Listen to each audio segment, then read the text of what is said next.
బంధాల్ని ఇస్తావు, బంధీల్ని చేస్తావు, సంసారం అంటావు, ఉచ్చులు బిగిస్తావు.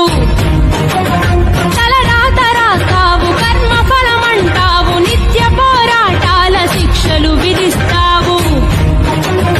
ఎటు చూడు కల్తీలు, ఎటు చూడు మోసాలు, బతుకు సమరంలోన ఎవరి స్వార్థం వారిదే. మంచి అన్నది నేడు భూతు పదమైనదయ్యా, ధర్మం అన్నది చూడు ఒంటరైపోయేనయ్యా. పైనేమి చేస్తున్నవయ్యా, దిగి వచ్చి రక్షించవయ్యా, లేదంటే మా ఊపిరాపేయవయ్యా. కన్నీ